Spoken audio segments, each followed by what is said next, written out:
very interesting. In the former Soviet Union, the Americans rushed in with constitutional models after the fall of the Soviet Union and provided, really urged, and in some cases almost imposed, a very, very powerful presidential system. Ukraine is probably the best example of that, where they gave Mr.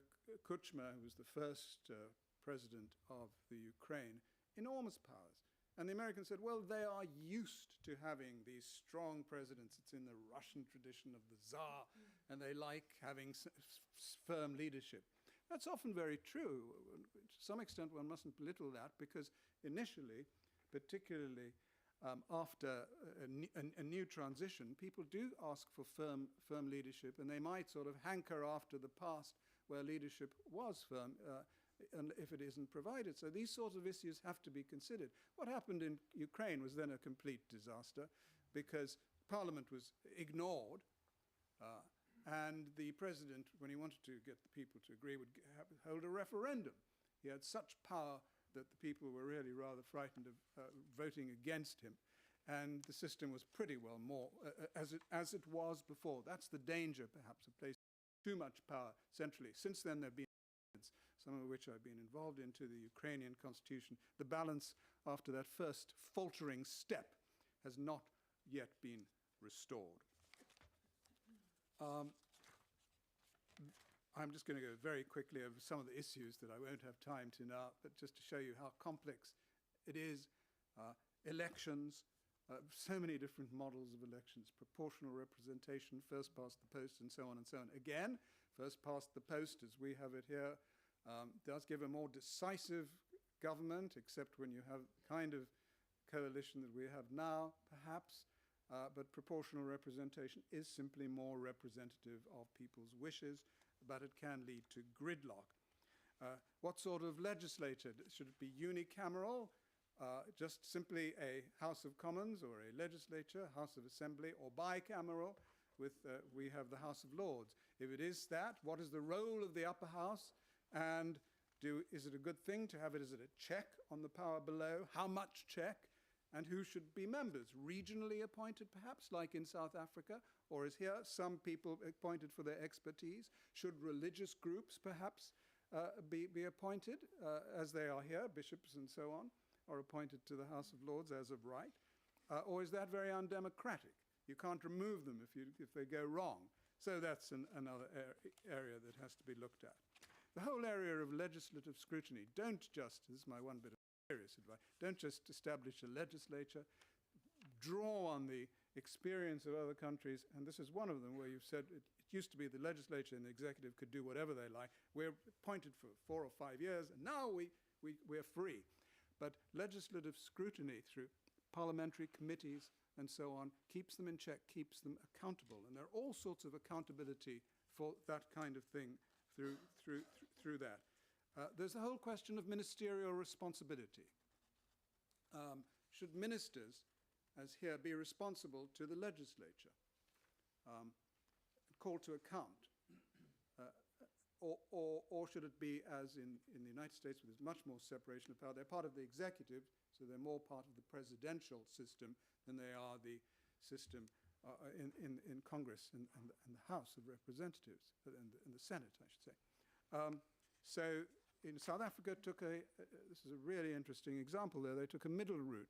The president, by the way, is elected by the legislature, and then he appoints ministers who sit in Parliament. So it's a very different model from anything else that had been. It's a variation of the Westminster model that tries to achieve the benefit of accountability in that particular way. The structure of the state, decentralized or centralized, all the way through, that requires really profound knowledge of different regions and groupings in sense, are they natural groupings or are they artificial? If they are, should they be recognized? Should they have certain powers over what?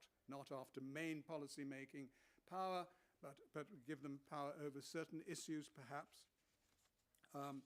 And then there's the question of the appointment of the judiciary. Absolutely vital. Independence of the judiciary, I would say, is one of the most important necessities of any new democracy. And we've seen this right across Central Europe and in other places. If you don't have an independent judiciary, the judiciary will still do what it used to do in the past, which telephone their political masters and mistresses and say, how should we decide? And how do you achieve that? Again, there are all sorts of models.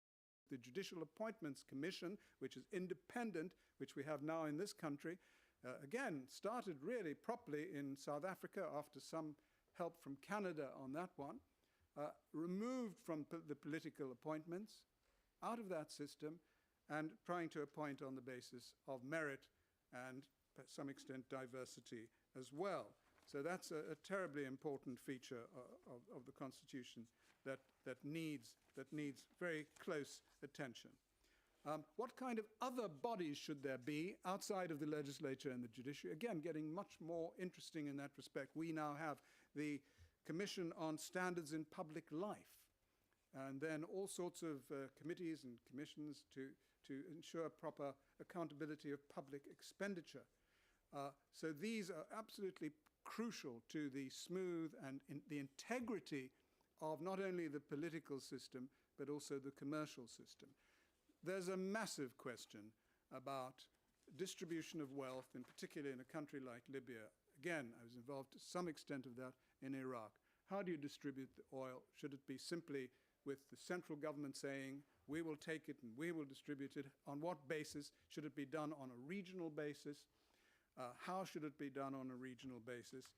And there are models in the Iraqi constitution which provides that I